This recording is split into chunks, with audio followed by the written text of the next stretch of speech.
All right, welcome back. This is Wake Up Sierra Leone here on AYV Television and Radio.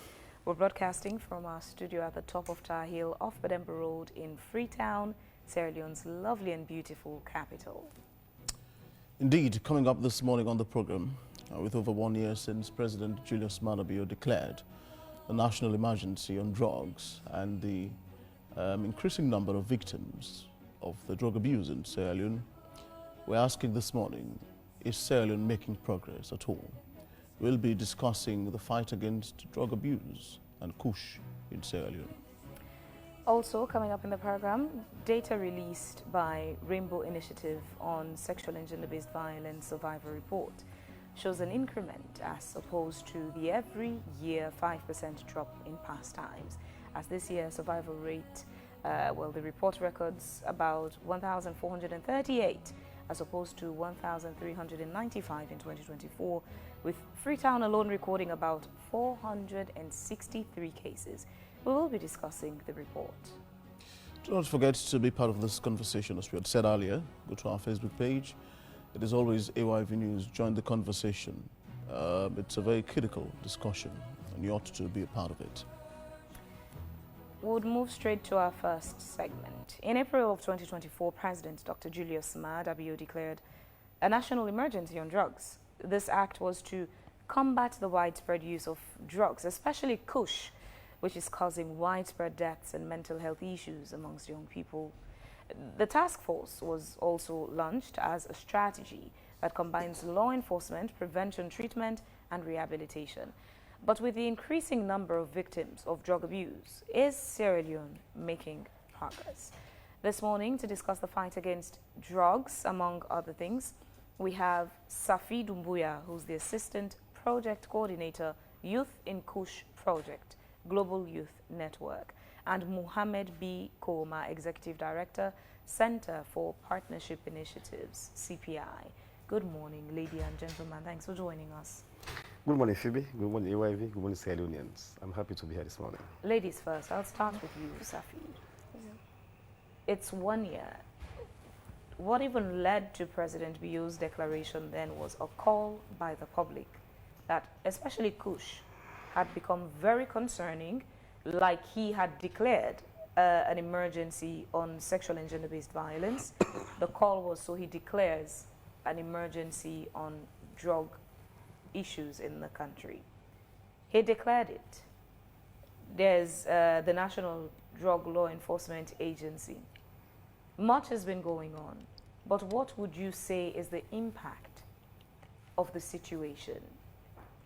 The steps taken by the president after the call by the people, what impact would you say these have had in the fight against drugs in the country, especially kush? Okay, thank you very much. Good morning, Sierra Leone. The steps that has been taken so far has had great impact because we now see where these drugs that has been seized from the manufacturers or from the smugglers, they are being destroyed.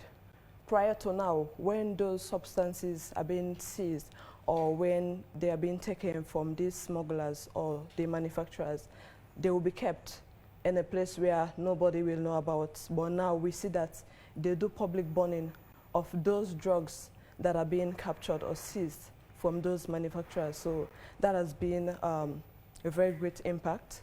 And also the law enforcement agency, we now see national drug law enforcement agencies and the police and also some other institutions that are fighting against drug. They are now doing joint patrol. They are doing joint patrol to make sure that these drugs that are being smuggled into these communities, they minimize them. So that impact has been great. Despite the impact, as you put it, not long ago, the mayor of Freetown City engaged the media, and she was concerned about the number of deaths, young people found dead on the streets, to a large extent attributed to kush. And the number of young people seen now, the frequency is even it's increasing. There are more and more young people dying of kush. That picture of young people dying in the streets doesn't seem to confirm that progress has been made. Would you still quantify what's been done as progress made when we're still losing lives? Okay, so this fight does not only belong to the government, it belongs to the nation as a whole. It has to do with collective efforts. That's why I like the approach the government is using, the inclusive approach, which that is what Global Youth Network is also using. It does not only have to do with the community. It does not only have to do with the government. It does not only have to do with the authorities. It does not only have to do with the citizens. It has to do with everybody.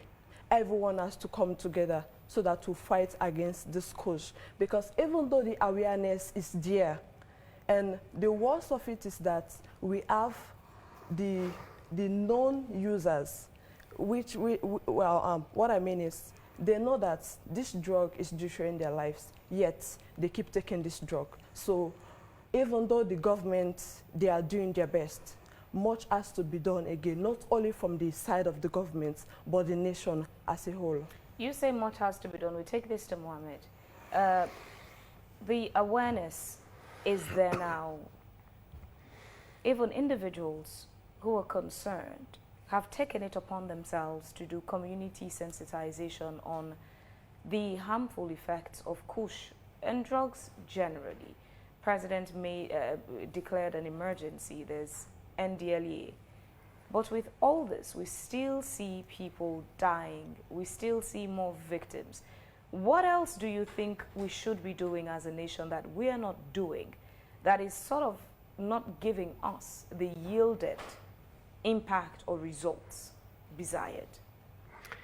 Thank you very much, Phoebe. Let me start really connect from where I must reiterate that if the fight against kush is getting more fiercer, you know, now than ever before, and then it itself, you know, steps have been taken, like my colleague has said. But I think I have not done a research before coming here in terms of what we think we should be doing extra as to combating the kush itself. However, a lot of consultation has been done, a lot of engagement, a lot of sensitization, awareness, you know, from all stakeholders, from entities, NGOs, community-based organizations, religious organizations, churches and mosques, communities, homes, and all of that. Therefore, it itself signifies that the kush itself, you know, as a drug, is getting more fiercer, and the uptake of itself also increasing, you know, as we fight it. Remember, Phoebe, that kush is a fight back kind of drug, whilst you try to really end it or try to minimize it or stop it, it fights back because it is a positive venture for some people. People are making fortune out of it. So in itself, you know, it's lucrative, you know, in a way, you know, as against the, you know, the future, the lives and destinies of our youthful counterparts, you know, and lots more. So what I think in our context has not been done is to first agree as a nation, stop the blame game, pointing fingers on who, and agree that this is, you know, a disease that's cut across, that's affecting our nation, accept as a nation. That's, you know, national acceptance has not been there, but rather we castigate, but rather we begin to say, oh, these people, some people are not serious, they know this is killing them and they are taking it. People don't want to lose his or her life. If you know this is dangerous, you can't go for it. But sometimes, you know, it happens. Either based on exploitative means. I want to explore as a young person. You are talking about it. But that's where rehabilitation centers come in. Yes. What would you say has been the impact of the rehabilitation centers in the country? Phoebe, if you go to that center, I'm sure we must have been there. You will see that some efforts has been made. And then what I tell you, before even these points in time, kush was around. And then scientists and people who understand the danger of it, and they say, if you're taking kush, you don't live beyond certain amount of years. Then, before even government came to declare kush a national emergency. So which means there are people who are already taking it. Some, it has low reaction. some longer reaction, and we continue to even take it now. The reaction will also show up tomorrow, and that will appear as nothing has been done. The center that has been established is a very concrete step by not only government but by also partners, to support, the suffocation of kush and to see how can, ameliorate it or end it in Sierra Leone. But the government centers are empty. Well, I've not been there this morning before coming here. They are empty. Yes, all right. So I take it. They are empty, and the government side has been trying to make people think that that information is inaccurate. But they are empty. All right. And there are patients who require that service. We have an emergency declared on kush, yet the rehabilitation centers are empty, though there are patients struggling to get access to rehabilitation. What I would say to that, Phoebe, if the fight against kush also, for those who are taking it right now or are affected by kush, is also a mental health issue, first. And secondly, is also a matter of me not being, accessing it. So, in as much as they take them there to rehab them, their thought is they not to also have a way of living those centers in their own way, in my view, in a search research that we have done, because they want it. The thing is innate in them. Because they cannot get it, they become concerned, they become worried. So at that point, they look at ways of going out to go and search for it. However, I think more increasing effort needs to be done to ensure that centers, are maintained. Those who put there, are properly securitized to ensure that, we get them to outrun them. Wow. Also, in this case, in terms of the victims themselves, they are also no one to be in that state. That's some of them. Those who have recovered from that kind of menace will tell you, I didn't know how I went into it. So sometimes we say, as Christian or Muslims, it's only by His grace that we are. Mohammed, let me be honest with you. I will ask you this first before we start discussing. Would you say, in all honesty, that the government has actually failed to tackle this drug abuse in Sierra Leone? Would it be an apt assessment to say the government has failed, by your estimation? No, I don't see that. You wouldn't? I am not a government spokesperson. First. Secondly, I've not how many years have you been following drug issues in Sierra Leone? I mean, my work, throughout my life has been for young people. And so whatever that has to do with the well-being... Means you've been here since Abraham was a boy? Yes. Which puts you in a perfect capacity to analyze whether indeed the government has done much or not. Government has done much. Like I said in my opening, my dear brother. What is much in this context? Now, let me just paint you a picture. Just yesterday or so, so I've been following the Liberia Drug Enforcement Agency, and they're quite efficient when it comes to tackling drug on the border. Just about 3 days ago, they arrested one, what's the name, Abraham Kroma, with huge consignment of drugs, marijuana particularly, valued at $4,000 on the border. Before Mr. Kroma, there had been a whole list of other people from Sierra Leone, actually. These are Sierra Leone nationals, smuggling drugs to now not only in Sierra Leone, to other countries, bordering countries around Sierra Leone. It's a supreme problem, but the thing is, our National Drug Enforcement Agency is very weak. Just, I think, a few hours ago, this very Liberia Drug Enforcement Agency was given about 11 Land Cruisers. 11 was commissioned to do their job. These people are everywhere. If you go to their page, they are posting every day. They are posting the pictures, the names of people who sell these drugs. They follow the court cases, and after the matters have been adjourned or concluded, they would even bring out the result. Proceeds from the judiciary, as in the actual verdicts, they will post on their pages. You won't see that in Sierra Leone. The actual problem is the people selling this kush. That's the thing. If you're not seeing the effort, how then would you be able to assess? I would say there is a huge cloud of hypocrisy surrounding the fight against drug in Sierra Leone. Wouldn't you agree? No. You would agree, even what you've seen with the Liberia Drug Enforcement Agency? When last did you hear from our local drug enforcement agency? When last did you hear from them about kush in Sierra Leone? To be candid enough with you, There's no day I go through first my social media handles without seeing an update on Kush. There's no day I will listen to either AYV or 90.1 or SLBC or, you know, whatever, without getting information on Kush. First, the awareness is there. Like I said in my opening, my dear brother and sister, Kush itself, you know, is something that fights back. And remember, I said, people are, you know, making fortune out of this, out of people's destiny. Those are the people that should be targeted, by the way. So, by the way, you and I don't know where they are. Where are they? So you and I don't know where they are. So in this case, what we do is to first agree that it is a menace that's affecting our young people, and I say, I mean, whom do you hold responsible for that? That's the question I'm asking. So if you look first, we know at this point we cannot say anybody, you know, accountable because. Let me tell you who's responsible. On Sunday, a few days ago, I hosted the AYV on Sunday program, and on the panel, both parties, both Alpha Alhaji Kanu and the man from the APC agreed that it is their people who actually are selling these things.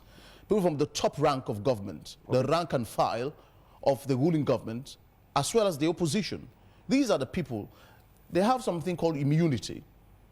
Their cronies, their families, their loved ones, their close people, these are the ones selling these things, those who cannot ordinarily be touched. These are the people that are peddling drugs in Sierra Leone. And it's hypocritical that they're all sitting there and they're doing nothing, because it's their people, actually. They're being protected by even the law enforcement agencies we have. All right. This is the sad reality I'm painting to you. That is the gospel truth, whether you believe it or not.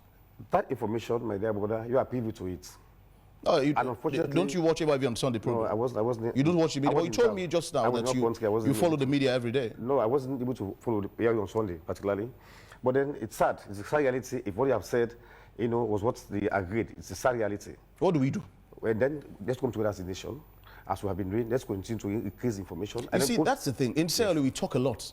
To some point, I feel advocacy gets tired, gets exhausted, if you like. There should be other punitive, if you like, that's the word, approaches to be used. So, you know, I'm glad you said that drug fights back. It's fight back. It's a very, very, you know, audacious commodity. Yeah. Yeah, it fights for itself. And as you've said, it revels around wealth. You know, the money that people get from this thing. That's the thing. So if you follow the money, you'll be able to solve drug abuse in Sierra Leone. You know, when we have the corruption issue in Sierra Leone, years before now, and then people say... No, corruption is still here, yeah, man. No, I'm just saying, before the act was really, you know, repealed. Okay. We said corruption is something that fights back, Corruption is a cancer, People, when they get money out of, you know, corrupt practices, they're fortified with cash, with wealth. So at that point, to really reach them is becoming something very difficult. And when they said, what do we do? And there was a thought around, you know, repealing the ACC Act, you know, to make it more enforceable. I mean, that from the policy and act side. 3 weeks ago, I had an engagement with university leaders. I mean, university students, presidents, secretary generals, and, you know, we are looking at, you know, making the transmission. And then what the role of the university leadership itself. And in that meeting, NLE was there and some other key partners. I was the lead facilitator. And then one that came out, we all agreed, one issue that we identified was that the NLA Act of 2008 is obsolete. And this emergence of, you know... You see the problem? Yes. So this emergence of new drugs, you know, is also, I can say, dangerous. By the time that act was put in place, we did not foresee the dangerous, you know, I mean, outbreak of the Kush. But we said we are going to fight drugs in it. But the act itself does not really speak stronger to issues of this nature now, and how we should really hold people to accountable, you know, further. So in that meeting we agreed that the acts, in any acts of 2008 need an urgent action for review, so that we can have a stronger measures to, you know, to take people to task. So I mean, the laws were made. Let me bring us Safi into the conversation. Yes. Do you think there is the political willingness to solve Kush in Sierra Leone?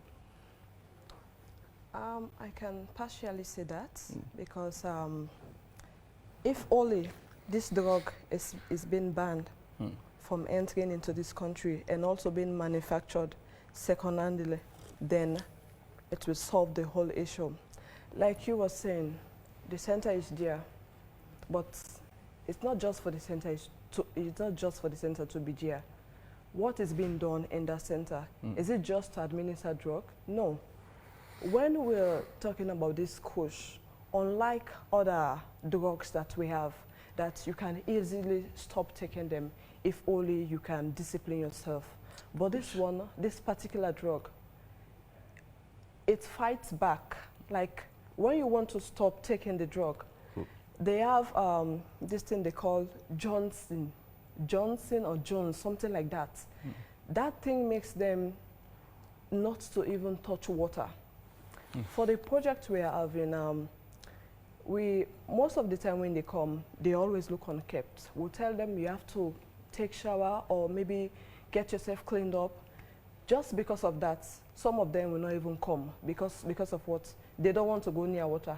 They don't want to touch water because the thing is stopping them from even getting their bodies wet. So it's not just for the center to be there. When those people are there that are taking the drug, especially when it is mixed with mental health, because the reason why most of them get themselves involved into this drug, it's because they did not take care of their mental health. And once you did not take care of your mental health, it will result to what? To mental illness. So if just the drug that is being given to them and then they are okay, they are stable, and you did not capacitate them, you did not give them skills job. Trust me, when they go out there, they will go back into the kush and they will not even want to come back to the centers because the centers are now, they are not offering anything for them. No. What would you say is our success rate in tackling this menace in the country? Okay, so I cannot give statistics, but if I can say, for the fact that these agencies, these law agencies that has been enacted, that has helped us so far, because before. How so? Helped how? Yeah, because it is, you now see they don't do it during the day. They don't do it broad daylight. It was never during the day in the first place. They smuggle it now. It's not like before. Like I said, the government is doing their best. And it does not have to do with the government only. Is it that you're but being the nation a generous teacher saying government is doing their best?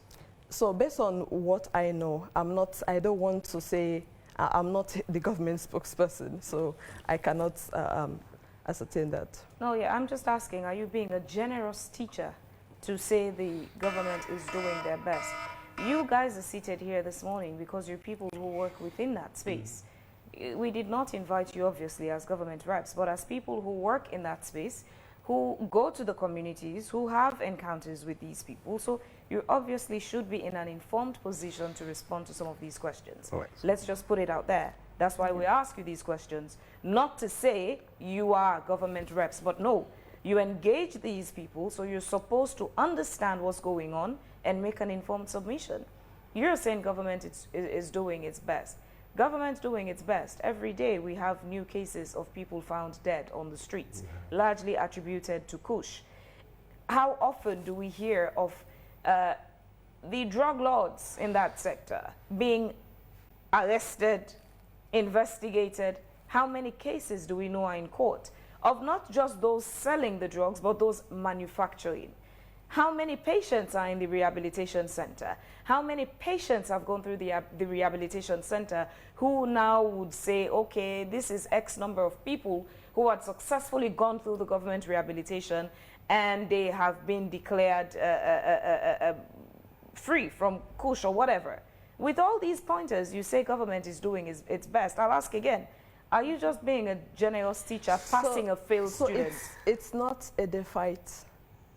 It's not a defeat. More has to be done, like I said, but the government, they are doing their best. And we also, as a nation, we have to continue the fight also, not only for the government. So let me come into this project we're doing.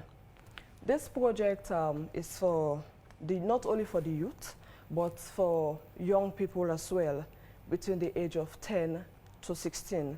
We go to schools, we do mental health awareness raising, especially talking about drug. We go to, we are presently working with 7 communities for now, and we go to the communities also. We engage stakeholders. We engage the pastors, the imams. We put them together. We talk to them. You know, you mentioned that the advocacy is just the talking. Your salary is just the talking. We will not stop talking until we get what we want. How much progress is that talking yielding to? What's the dividend on the talking? So we just don't have to give up.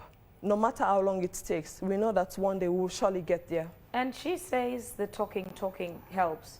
But both of you this morning, the submissions you're making is painting a picture as if the government is way ahead of this and they are, you know, they have nipped this on the bud, which clearly, strongly contradicts the realities on the ground. So the talking itself, if the talking isn't touching the right areas, making the leaders who are supposed to be running certain things understand the lapses, the gaps, how much impact would the talking make if the talking is not accurate? All right, Phoebe. What you have said is part of the conversation forward, and it's part of the solution to talk about it. But I think also adding to that would be the aspect of, first I said the law itself, and to make it more harsher than it should be, you know, looking at the harsh reality that we are faced with, in this case, the Kush. And also, I said in my submissions, Phoebe, that Kush is a fight-back thing. It's a fight-back thing. And then it's a lucrative thing for people. It's an addiction. Yes, so an addiction is not as easily, that's why it's called an addiction. Yeah, I agree. You don't just wake up in the morning and say, oh, I stopped being an addict. So I think the point I'm making now is not for even the victims. I'm talking about now, I mean, where the problem is, as we keep discussing here. I mentioned the issue of the law itself. But I think also the institution that is put in charge, you know, will have some several engagement with them. And then quite recently, they've just done with the budget presentation in the Ministry of Finance in the fiscal year of call for, you know, budgets by MDs and that kind of thing. And then the talk around that NDLA, that is government initially mandated to fight wars in this country, is not capacitated by the FIB. NDLA does not have an official vehicle for even the executive director. Let's talk about, you know, motorbikes or vehicles who surveillance the process itself. So in our conversation, in the questions as to where we are, what is happening, why are you not, the response is as low as it is, you know, even we are making your strides. And we discovered, you know, within the conversation, within the engagement, that NDLA as an institution that is charged by law, further mandated, you know, by the act itself, to say, we discovered no capacity in terms of mobility. And remember, Kush is not at one point. It travels. But you know, there are locations where we know, here there are youth gathering, young people gathering here, there is sports. And like you was saying, before now, even day board lights in certain centers, like for example, the Wilberforce, Botomango area. You see now, I applaud the government's efforts to include all of those areas. The area like also they're making a massive junction. So other areas, Jewy, other areas, to just, you know, vandalize those places because they are a very strong cartel for those kind of insect. So for us, that's also a step. But I think also the institution itself, the NDLA itself, you know, require resources. Require capacity to ensure that it's able to ambush the Kush itself. In what we're talking about it is a leverage, is declared as national emergency issue, and all of that. It's a strong step by government. Have you seen, first of all, the fight against drugs? It goes beyond just NDLEA. There's an established partnership with other law enforcement agencies, the Sierra Leone Police, Office of National Security. Agreed. There's the Army. We have OSDs. Agreed. There's help that can be given. Yeah. Do you see a level of collaboration to get this fight going for the country to be on the winning side? I see some aspects of collaboration, but not as strong as it should be, Phoebe. I see some aspects of collaboration because even the police themselves, like I said in the budget presentation, in agreement with, you know, in agreement meetings, advocacy meetings, we will see that, yes, in some areas you see some arrests being made. But the question is when they do the arrest, what the outcome of those people are arresting? I get the point. You see, they come, they have, you know, their motorcades or whatever, their, you know, patrol teams. They come in certain areas. You tell them, they know that because they say, they research, they do their findings. They know they are force men. They know, criminals where they are. because I see criminals in terms of, which itself is a criminal thing for me, you know, and then that's also will be added into the law, as I was saying, once repealed. But we see them making some efforts. But I think, as I was saying, they're making some efforts. But the effort needs to be increased. You know, I mean, we cannot say what has been done, but I think the effort has been made is not, you know, quantifiable, you know, to that which should have been done to really have the push to really get a stronger winning. The reason why I single out the NDLA as an institution, remember, it's a concerted fight. But there's somebody who must take the lead. And in this case, it's the National Law Enforcement Agency. If I am the lead, Phoebe, and I don't have this strong capacity to really show coordination, so that those that might be hard because of coordination's sake, I mean, that's not his focus here in terms of by statute of establishment of institutions. But if I have the law says I should do this, and I have the where and with, coordination is very easier, and there's a stronger effort to it. So that's the point I'm saying. So lots has been done, but much more needed to be done, or needs to be done to ensure a push, you know, is combated. It's a very strong disease. It's a fight back thing, and people what I was saying, you know, in the AYB on Sunday program, you know, both the government and the opposition said there are people. This is unfortunate. This is a sad reality for our young people, for our nation as a whole. So for us, this is what we are saying.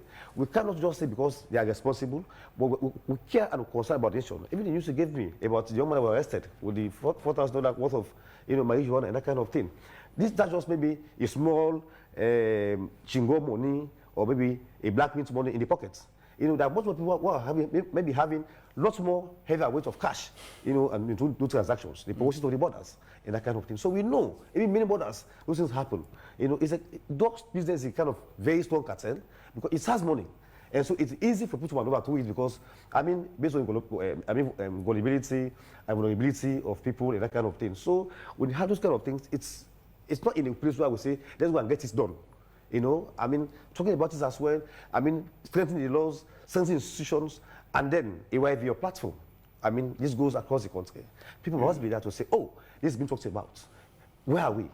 I mean, families need to involve. Because every man taking push was not born to be that way. Every man was not born to say, I don't want to take bath for the day. No, nobody wants to do that. You know, but it's kind of an unfortunate situation. I asked Safi this just now, and I'll ask you again. Let me paint a scenario as well. Sierra Leone is home to the most notorious European drug dealer in the world. One of the most wanted people for drug abuse, drug peddling, selling of drugs in the world. He's residing in Sierra Leone. A while ago, he was seen hobnobbing, if you like, you know, close to the president's family. Now, there is a huge castigation of this country internationally. Our reputation has been badly damaged. When you go to a lot of these foreign press, the front pages were printed headlines of how Sierra Leone is harboring a fugitive in our country. You talked just now about the law being obsolete. And there's a National Drug Law Agency, of course, that doesn't have cash. They don't have the requisite resources. If you ask them, they will tell you, we haven't received subvention in the last 1 year or so. They're strangulated financially. They can't do much. I ask again, do you think there is a strong political backing in this country to fight against drug abuse with all of these issues I've painted? My brother,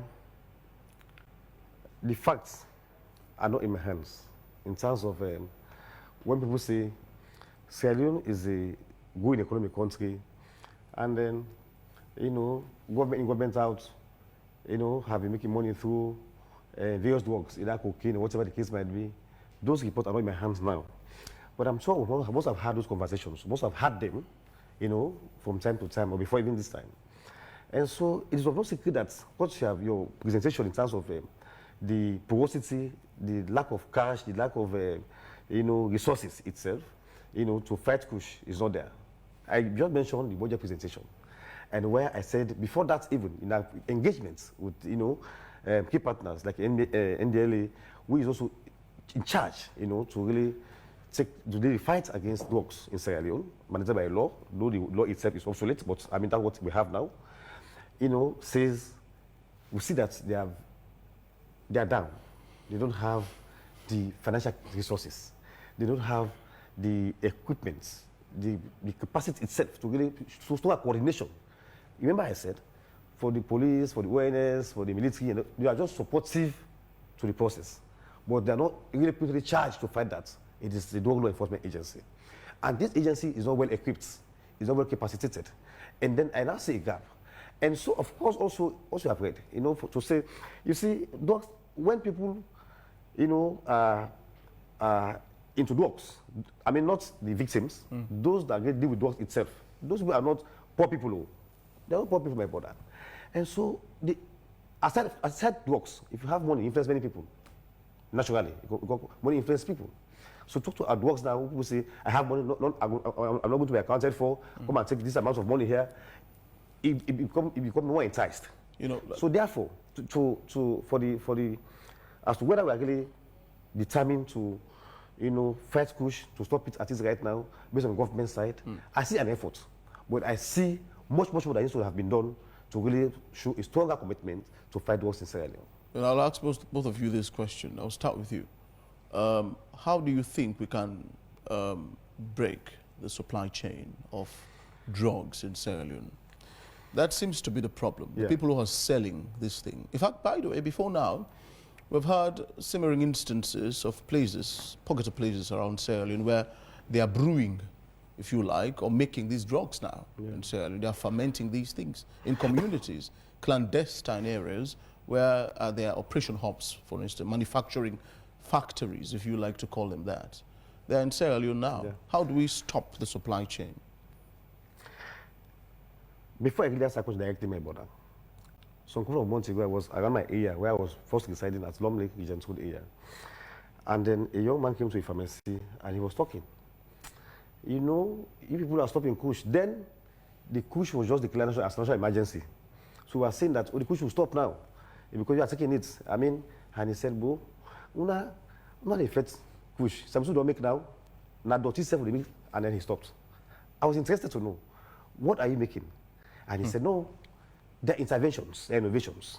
So drugs is something we cannot fight today and win, but with commitment, we can fight tomorrow and win. So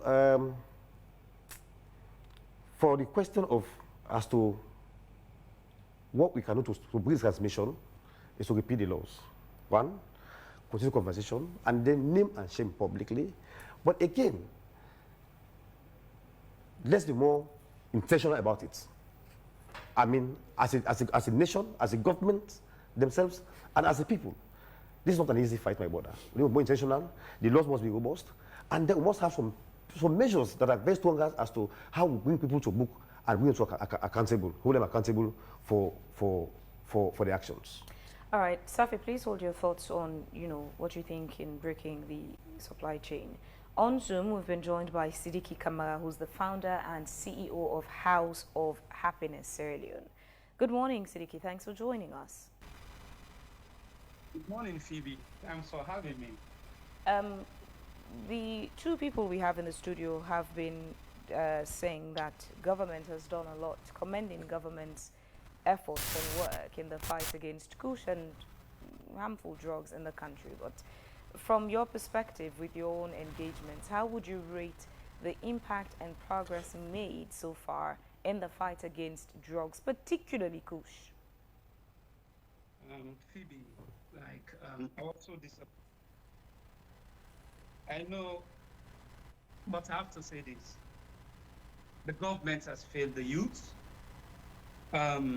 Just as you said earlier, they're just empty rehab center. Imagine with thousands of addicts on the streets, then they said the government is doing its best. The government is not doing nothing in Sierra Leone when it comes to this kush. You know, nothing, totally, entirely nothing. The government has failed the youth and failed the country.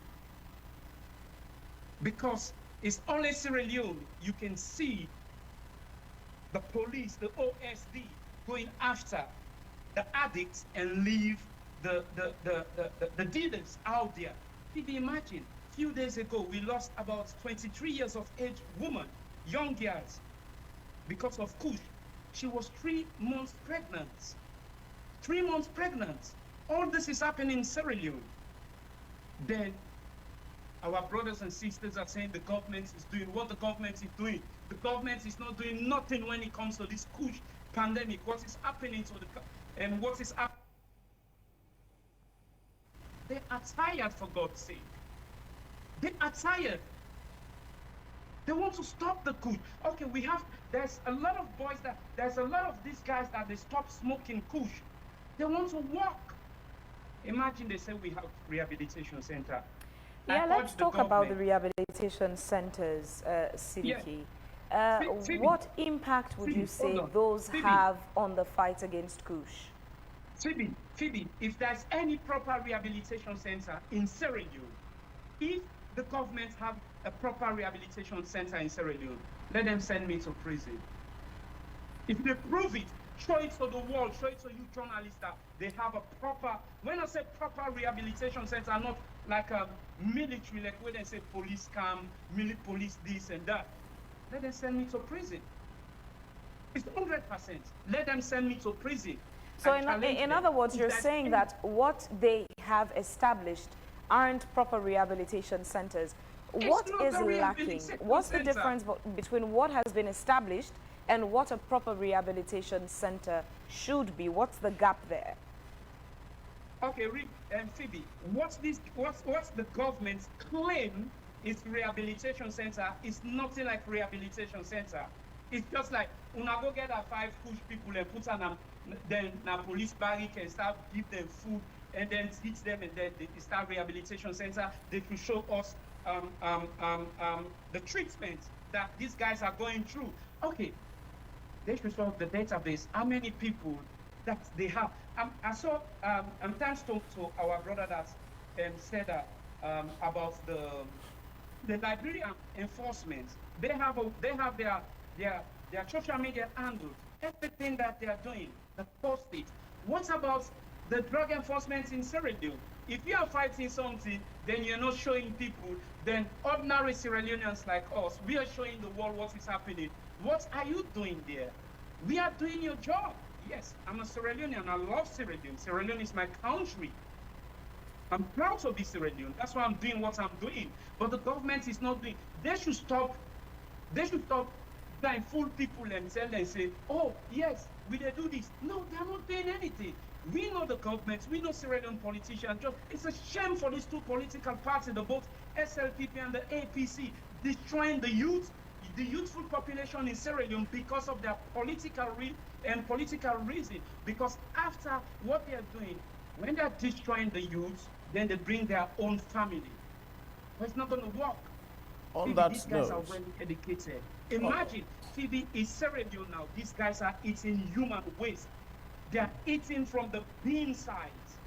The government is saying this. The politicians are saying this. The both APC and the both SLPP are not doing nothing, sitting in parliament, fighting themselves. They leave the youthful population of dying. Then they claim that they love Sierra Leone. These guys don't love Sierra Leone. They just love the money and steal the money and just help their family. On that note, the country. I mean, you've painted a very grim picture this morning. On that note, what do we do then? How do we break the cycle of hypocrisy around, drug abuse in Sierra Leone? How do we get real in the fight? Because, okay, the top, the heads, the government is hypocrite. Imagine the government don't want to fight it. How can we fight it? Me and you. We are trying our best to show the world everything is there for the government to step in, to fight and help and eradicate this Kush. Nothing. If the government help for eradicate Kukusamba inside 2 seconds, what about Kush? Even they are producing the Kush in Sierra Leone. These guys are even saying that. The addicts are saying that, or the victims. They say they make the Kush in Sierra Leone now. So tell me, how? We have experienced government. We have people that are in power that live overseas for years and years. They promise us changes. Is it not the changes what they promise we? Now the changes, when they talk, they say you belong to a political party and want the votes na Sierra Leone. I love my country and I make it come on, I do everything, use my money. Look, we're happy. We have Sierra Leoneans who are supporting us, like like look what we are doing on our own. We are building a 5-bedroom rehabilitation center. We already have 1 acre of land. We not just get for say like the government, so rehab center just get our people there, put them in a military camp, say na rehab. A proper rehabilitation center. We want to say thank you to Sarah Network, where they always advocate for how we get donors there, like AAA Sarah Network. They are doing their best for us to build that rehab center. Because this is what we told them, say, we want to build rehab center, not us, not military camp, take people and send them there and treat them. Believe me, my brothers, if you speak to these guys, then go tell them and say, this rehab and say, then they take them go. No, they even treat them bad. Then they come on there without treatment. How you go give somebody, say, na rehab, na food, no more, they get, then tell and say, go abroad. Go and interview them, they will tell you that. It's not rehab. When we say rehab, let them come and show us, say this is the rehab. Let them come and show we say, now the rehab this. If they show we say this now rehab, me I tell the government, let them lock me up. Let them lock me up if they show we say now rehab center. When I say rehab, I mean a proper rehab, because the government, most of these politicians, they don't live now overseas. So they know what is rehab. It's so sad sometimes I see like some of these ministers, like imagine, you know, I can say, the only person I can say in this government that is doing well, the youth minister, that man loved the country. The current youth minister, not the former youth minister who was just sitting there, eating money for nothing, showing us on Twitter goats and farms. But this current youth minister really want for work. These are the type of people we want in parliament, not ministers that sit there doing nothing, steal our money, steal our taxpayer, we pay them for nothing, they sit on the honor for speak English, big English. We don't want that type of minister. We want the type of youth minister like this guy. This is not the only minister, only person I could talk about good about, the youth minister. Go on the field, end with the kush for them, feel like pain and see this man.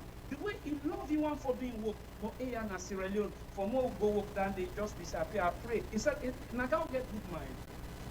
Then our brothers and sisters sitting there telling us the governments, they do good. What's in the governments don't do? Let the government can show me what's in they don't do to combat the school. Let the government come out and say, this is what we have done. Okay.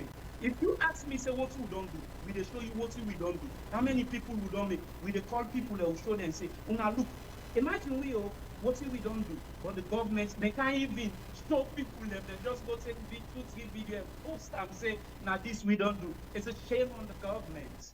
Siddiqui, you've painted pictures, though the government has woefully failed in the fight against kush or drug abuse in Sierra Leone. And you're calling them out, the level of hypocrisy surrounding the whole fight against drug abuse. I mean, finally for me this morning, I'll ask you this. How do we force the appetite to win this fight generally? Because you painted a picture as though there's not even a political willingness, you know, to pursue this. So how do we ignite their attention? How do you draw His Excellency's attention to this? Okay, we have been doing our best to draw His Excellency and his government attention for them to come on board and see what is happening in Sierra Leone. We have been posting for them to see. Not that they are not seeing. They saw everything. But because of, as I said earlier on, these people are doing this. When they are doing it for their political reason, political gain, it's going to be hard. Believe me, if the government wants to stop anti-day, then they stop anti-day. So the way they call them, by posting the video, but when they post, then they come at you. They think, oh, you belong to this party, you belong to this party. No, we are not doing it for political reason. No, I'm not a politician, I don't belong to any political party. But because of it, the only thing, then guess what, my brother? We have the so-called, how you call it, religious council or whatsoever. These guys are just hypocrites too. They sit on there to let them come, this religious council, and come and say, enough is enough. Let we all come as one and try for combat this push and say, this enough is enough, nothing ever sit down. Believe me, hey, we talk this, go talk this guy. If that government, this politician wouldn't sit down there. If it not to say no, they see me brother. If you know what they done, they done. Because as they say earlier on, okay, the both APC, the both SLPP, now then they do these things for destroy the youth. Then guess what again? Then when they did now the same youths then they use, they're using the youth, go and give them drugs. These guys are not even voting, they don't even have voters ID. They gave them the drugs and money for go fence. Now this people now so then they talk. It's shameful. It's shameful. Believe me what is happening. They should be ashamed. The government should, you know, imagine the government is trying to fix another man's country, then you leave your own people are eating from the dump sites, eating from Bome. This is why now, the addicts now, what they do, they say they go pick what's in plazas, what's in this, and sell and give people them. They say, una give we kush, we they go una dirty back for it. All this, what they are doing, painting like Sierra Leone is, everything is okay. Sierra Leone, nothing is okay. The mental health, these guys are suffering from mental health. After this push disease of pandemic or war, believe me, we fear Sierra Leone because the youthful population is over millions of addicts out there, and every day the addicts are increasing. Then our sister they are saying the government is trying. I like Phoebe. I like you. Phoebe said like the word that you use, or you try like a teacher trying to pass a failed student. You know, because the government don't fail me, then I can understand Sierra Leone. Then you guys are sitting there saying the government is doing its best. Me, I challenge the government. I always challenge the government. Let the government can show me what thing they don't do, because we get the video, we get everything. Look how they die. For these few days when I left Sierra Leone, when I come back, how many died because of push? Because of push. Because of this push, different type of push. Okay, we're going to spend time reading out some of the messages from our Facebook page. Chifo Amadou says, Fabian, these people won't say the fact because they are afraid. The truth is, they are afraid of losing their jobs. They only do or say what they told them.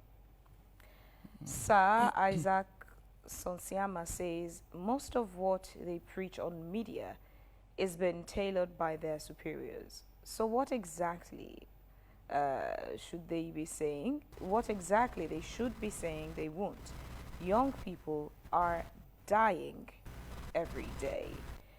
Chifo Amadou again says, thank you, Mr. Sidiki, for saying the truth, because these government workers are afraid of saying the truth. Still on those messages, Mystic Dwazak says, more has to be done, and I applaud your sincerity by acknowledging the fact that there are challenges. Mental health advocacy is good because many Sierra Leoneans are suffering from mental health complications. Mystic Dwazak again says, the prevalence of drug abuse in Sierra Leone is worrisome. Every family has been affected one way or the other. If you didn't have a victim as a family member, the victim must have intruded your premise and took away your belongings. I must admit that the enforcement process is very weak. While our youths are dying and other people are making massive money from the sale of kush and tramadol in Sierra Leone, the prevalence of drug abuse in Sierra Leone is worrisome. Every family has been affected one way or the other. So many messages here on our page, but I think for now we'd have to okay, Sheku A Safa says, Who is to blame on this? We blame the government. They have all the powers to put stop to this. They are the ones bringing it in the country. So, okay, these are the messages we'll be able to take for now. Let's get your responses. We'll start off with you, Sidiki, via Zoom, and then we'll come back to the studio.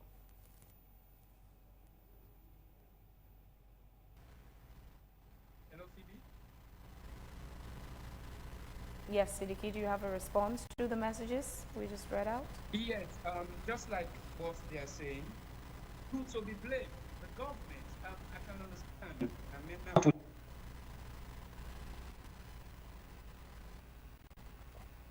You lose your job. Like for me, I'm not working. I'm not in Sierra Leone, so and I'm not going. Sierra Leone, I believe, is a freedom of speech as long as I'm not insulting anyone. What I'm doing, I run a charity, and I'm doing this for my country, my beloved country, and we have to blame the government. It's a time Sierra Leoneans have to stand up and say, enough is enough. Okay, now they said, okay, we need to come as one and fight against this drug. Okay, if we now, let's say we mobilize, going out there saying no to push, then go say, oh, now I can't over to go back, because that's what somebody said to me a few days ago, because I failed to overthrow, and this is propaganda by the APC, they are paying me. Imagine I'm doing this, I'm risking my whole life. Leave my son, go to Sierra Leone, do what I love to do, just to advocate for my brothers and sisters. Now they're turning into politics. This is destroying Sierra Leone. So we're going to continue to blame the government, whether the government let come, the government not let come, we go point finger at the government, because we know this government, we know the president's bio government, we know the man saying a very hard man if he wants. But that's what the government promised us. I mean, they say manifesto say all this and that, it fights against them. But nothing, we are not saying nothing. Just disappoints the youths. It's painful. These people will not get sympathy, because some of Una, Phoebe, when you go close to this guy, even when I was doing my filming, when I was in Sierra Leone, people then they tell me, say, oh, be careful, you they get sick, you they get this. But because of, you know, Phoebe, they see human being not diet, you don't rotten. Fly they come up program, you they see Tumbu and Bilolo, they enter inside somebody in store food, they come up, black Bilolo, they enter the wood and they put salt powder in make. All this they happen in front of my face. Maybe na Sierra Leone see somebody they take rotten rest from the dump side, eat them. These guys sometimes they spend 3 days, 4 days, 5 days. I have the video where one panel say, since when you come, the death rates don't go down because you they feed we. Although sometimes people say, oh, feeding is not the solution, but it's the solution. Because we are feeding them for them not to die. Okay, when I left UK, how many person don't die with angry force? 2 force. Is it 2 or 3? Hunger. The other picking the pregnant woman, 3 months, he go take Jagaban Kush without food. Bam.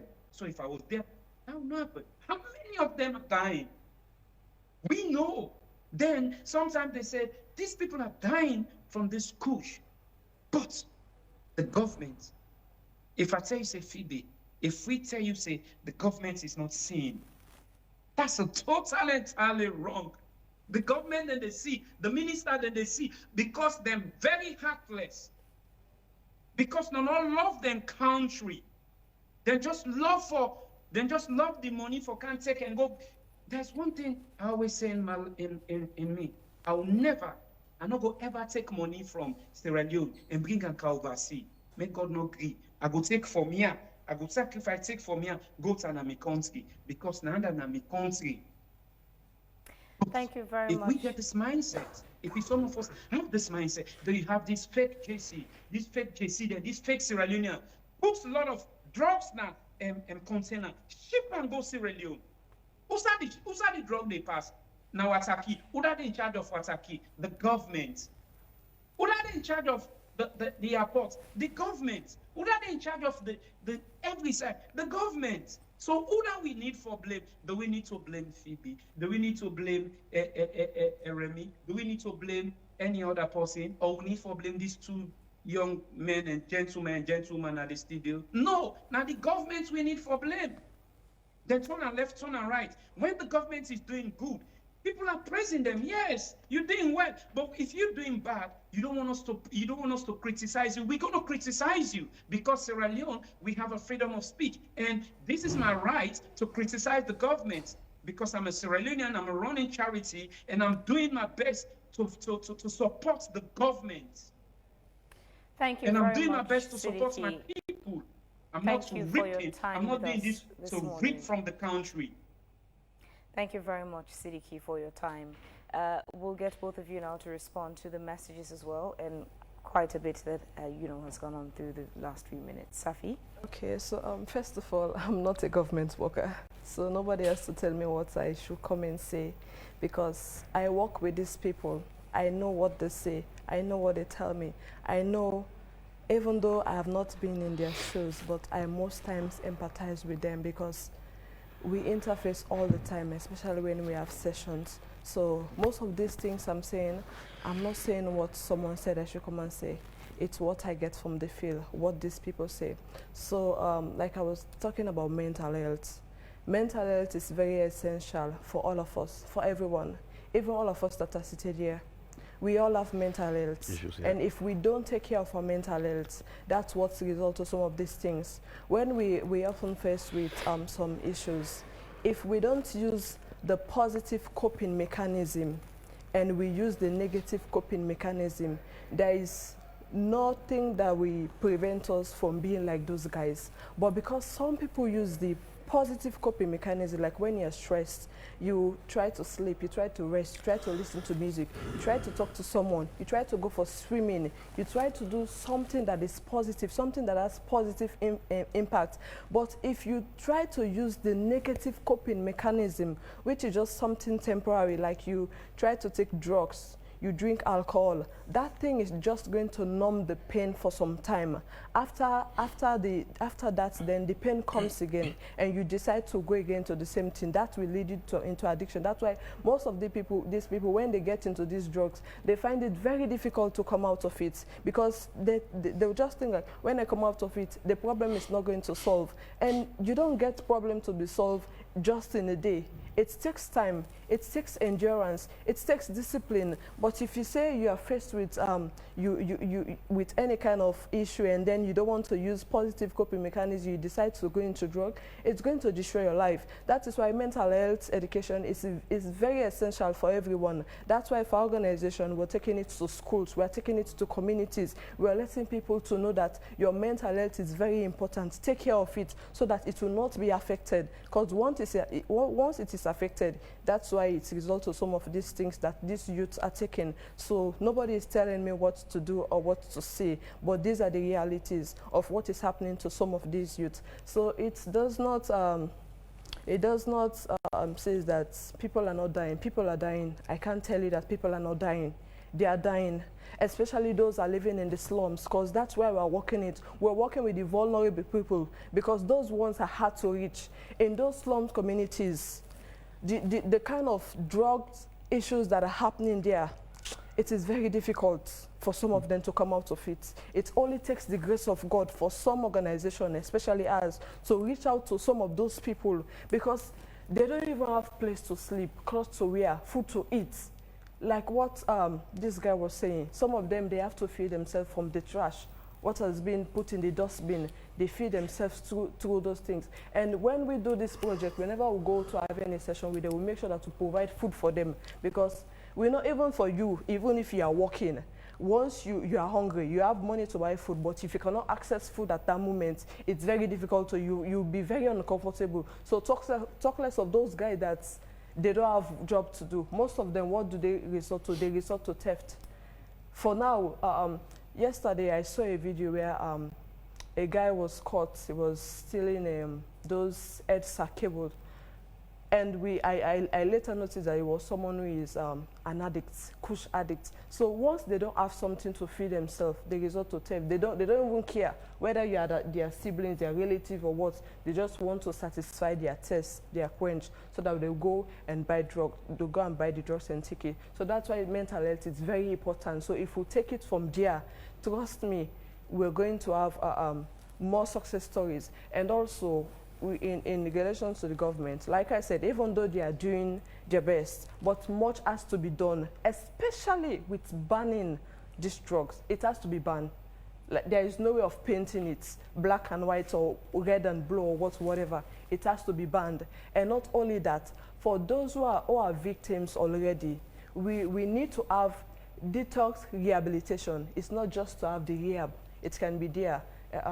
And some other psychosocial interventions can be done. But if their systems are not being flushed, trust me, they are going to go back into it. And not only there, they need to engage tech voc institutions, the TVET coalition, so that after these guys are being detoxed, that they have to go through, they have to be capacitated. They need to have skills that, so once they are out of these drugs, they will get themselves engaged, because an idle mind is the devil's workshop.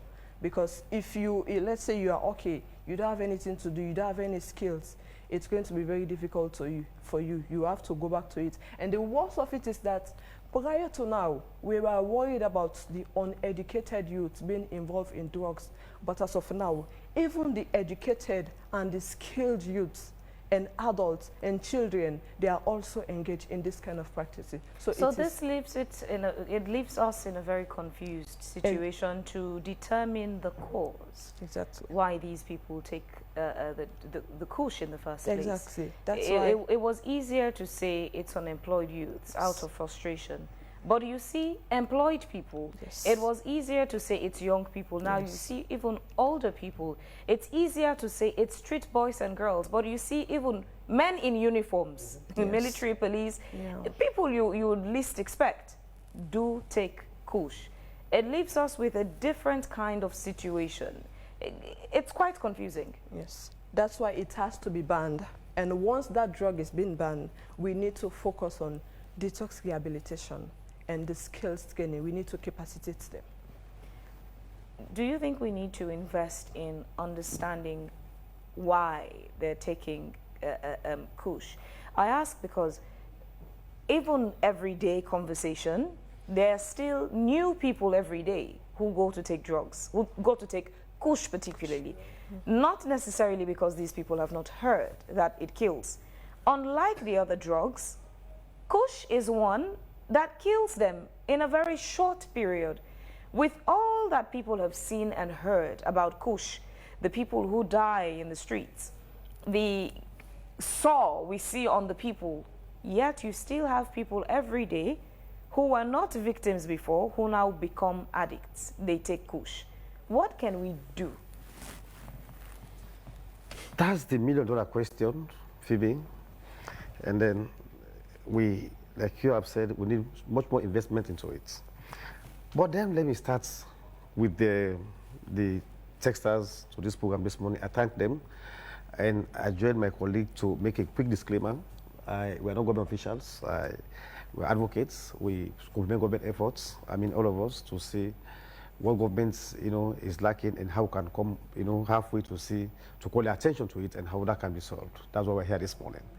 And to my colleague, friend and brother Siddiqui, I want to thank you for your contribution. I appreciate your support into the process. But to say nothing has been done, government has done anything, I consider that to be your valid opinion. And then the reason why we are here and to even ask us what government is doing, because we know there has been an emergency issue, there has been the institutions, that kind of thing. So something has been done. While also say that, as we keep saying, much more needs to be done. So Phoebe, we agree that much more investment needs to be done in this area, as to breaking transmission and all of that. I have my points here. One, first, let's depoliticize, the fight against kush and drugs in Sierra Leone in particular. It's unfortunate that in the US, we saw the program. I was in that country. And then, the APC and CVDC, you know, they are responsible, you know, they are should be held accountable, that kind of thing. It's unfortunate, my dear sister, because they don't own this country, eh? We own this country. Yeah, we own it. And so whatever that is of a concern to our, to our nation, is a collective concerted effort to have it ended. So, let's take away politics out of it. Let's look at this as a reality, as an issue that affects, you know, us and our counterparts. And in fact, Kush is like disability, I keep saying. All of us are not addicts at the same time, but we are potential victims, eh? Because even those that are taking, like you have just mentioned, people that you least expect taking it, before they say they don't have job, that's why they're into drugs. But now, even people who are well placed, and I keep saying that drugs is addiction is a true addiction. It's a mental health issue, like she was saying. But also, it's fight back. It's a lucrative thing for people. Some people take it not because of pleasure. Some want to just explore. Some say, you know, when they talk about themselves, in the case of university when we engaged, they said some want to just, you know, explore. They want to just feel it. And in the process, if you don't have a strong resistance, positive complement mechanism, you know, as in the case of mental health, then you have fallen in that case. So, like she said, it's only by His grace that can be to be out of. So let's take away, you know, politics out of this, and let's agree that it's a reality. If it's not affecting you directly, affects your relative, friends, loved ones, and whatever. People who are affected us, you know, brothers and sisters. You know, this is where all of us are concerned. Yeah, and the second point is that laws, like I keep saying, must be robust, must be very strong. And then, in this case, the NDLA Act is obsolete, it's of 2008. And of course, somebody said, oh, let's ban it. No, Kush already is an illegal thing. It's not like banning it, it's to stop the transmission. Nobody is doing, Kush as illegal business, no. That is why it is now, you know, an emergency issue. We are fighting against Kush. If it was illegal business, nobody fight it. So we don't ban it, you know, to say, look, if there's something that we're going to ban, we'll ban it. Like in the case of Cocoa Samba, there's a product, there's a factory bringing it, there's a manufacturer, and we said, let's ban it. That was banned, eh? It was easy as that. But in the case of Kush, that's not the case, you know, my dear sister. So the 12 points I'm coming to is to review the laws I said, but also to continue the awareness raising. You see, awareness is key. What we are doing is not to say, you know, you are taking it already. We want to say the new minds that are left out, to see the danger of it, to point out, you know, negative outcomes of those who are already addicts, you know, of the Kush itself, to say, if you take it, you'll be more worse than this. If you don't have strong resistance, you'll die before your time. And those are the reasons we continue advocacy and awareness raising in the process, in the case of what we do, you know, as civil organizations or civil society or NGOs, whatever the case might be, that's what we are. So say, you know, this is dangerous. This is impactful negatively. Don't do this, don't do that. You know, somebody said, it's better to treat a child, you know, than to men and adults. When somebody is already addicted, you know, part of something is part of him or her, to take that thing out of that person, it's not like we will say, I don't give food today, don't go eat. Nobody wants to eat from the crumbs, by the way, my dear sister, even when you are normal, away from being addicted. You know, nobody wants to eat from a leftover. Nobody in this world, God created us all in His image and likeness. Everybody wants to be dignified, live a good life, you know, a quality life, and like that. But people who are into all of that, that's what comes in. When you lost your mental aspects, you know, you cannot live normal. Whatever you do is abnormal. You know, you sleep on the street, you take the Kush you know, somewhere and come and sleep on the street, and look at them on the street. Those were always, well, you take it somewhere most times, and they come back and it's affected. And so some people who are truly, we have done some, some conversations, some studies, some research, and they say, there are people who are taking it, but they're in their homes, they are quiet, their feelings very high. But for when it comes to the layman, it becomes something worse. And the existence of every man is not the same. You know, it's different. Variations exist in all of that. So sometimes what I can cope with, you cannot cope with. You know, how I can be affected instantly, you cannot be. So for us, Kush is a very serious thing, and let's continue that. And then, of course, I take the point of the government to strengthen national institutions. All of us are supporting, but the lead to fight Kush is the NDLA. To fight not only Kush, but drugs and drugs-related things in Sierra Leone. For us to have a law, you know, from time immemorial, it means we knew that drugs are not good for our nation. So from 2008 to have a law, let's review it. Let me be more robust. This is where we as advocates can be able to say, the law says this. If you don't do this, this is where we come in, you know, as a people. So what we work with are the instruments, legal instruments, you know, and to ensure that this is ended. So the law itself, the NDLA, must be reviewed. And let's capacity the institution. At that point, coordination becomes very easier. If our interventions now, no matter what we do, must be coordinated by them. But in most cases, we want to invite them to a meeting.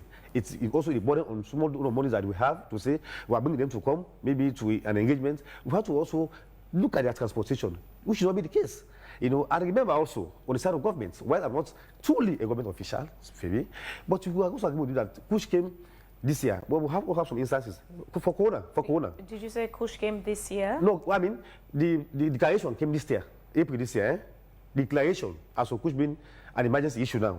Oh, last year, sorry. It's almost a year now. So I'm saying, before it came, we had Corona, not Ebola first. And people are saying, oh, nothing has been done, no, hey, but Ebola ended. Yeah? It was not in the same way of Kush, because Kush has, it's not like, say, it's I'm trying to understand on what basis you can make that comparison. In terms of the capacity. Equating Kush to Ebola or COVID. No, on the aspect of people saying nothing has been done. I'm just saying nothing has been done by the government. Nothing has been done. So we had Ebola. But then people said, hey, that no, they have themselves. How are we fighting the Ebola? But concertedly, we fight Ebola as a nation. So the politicization aspect, let's stop the politicization. That's what I'm saying. COVID came. What eventually happened? But what do you mean by no, the politicized. Because somebody was saying, you know, I mean the APC and SLPP, that I'm just trying to support my point in that. That let's make the fight our own fight, as had been the case of other outbreaks. That's my point. So that was fought, and we were able to defeat it. So which now is not like Ebola, where we say is a medically tested thing, but this is a drug where nobody knows where it is, but it's everywhere at the same time with people in communities. So it takes a concerted effort and sincerity and honesty to say, I know somebody that's housing this kind of thing here, and what that person is out, what the consequences of that act. So this is why I refer to the laws. I'm just saying stronger laws, stronger institutions, with stronger commitment and sincerity, my dear sister, we're able to do. Government needs more to be done. It has to take more steps ensuring that we have a leeway in all of this. Because government is the mother of all of us. And so it bears the greatest responsibility in all of this. But at the end of the day, maybe people are accusing advocates for being hypocrites, you know, for being more robust. You know, you need to do more. The community where even the government is failing, they need to be forced to comply. Yes, we do. You know, so we do. Perhaps the fight against Kush should become more audacious, more fierce, if you like. Yeah, it is. Like I said initially, it's fight back. Maybe the namby-pamby approach is failing. Yeah. Advocacy should be taken further. We agreed. So one step... Maybe a demonstration, holding of placards, going to the State House there, to call on His Excellency, to see the need. Advocacy has layers. When you have exhausted the means, such a means, and then you now move on. Do you think we've far, exhausted the previous, you know, layer? No. It's time we progressed to another layer. I agree, my brother. So? We're still trying. You know, like I said, you know, if we had known where really the problem is, in terms of where Kush is, say, we're making it now, it would have been ended by you and I. So if you made a case that these people are smelly, you know, they're afraid of water.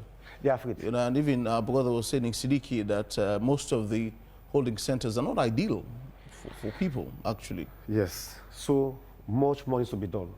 And then, so I came back to the issue of the budget itself. Government lives on subventions and support from government partners. Yeah. And then I mentioned a few days ago the end of the budget presentation. And we saw the allocation to NDLA, who presented a whole matrix, a whole, you know, systemic approach as to how really we want to end Kush. They said, let's end Kush. One of the things they said, Kush must not have a place here, must end now. But they presented a whole list. And when they declared Kush an emergency last year, like you said, I followed the budget that they had previously. I mean, how much were they giving? Less than 2 billion. I mean, this is 2 billion annually. Well, then that's the budget. How much do you receive in actual fact, like you are saying? So it's also a kind of thing. So government needs to invest more. Resources, we prioritize education, development, but our young people are not in good health, in good mental states. Whatever investment that we make to education, we'll come back to the point where I will say, oh, this is not being impactful enough, because they're not in the right senses. Some have died. We lost doctors, we lost lawyers, we lost journalists, we lost, credible politicians along the way. It's not good for our nation.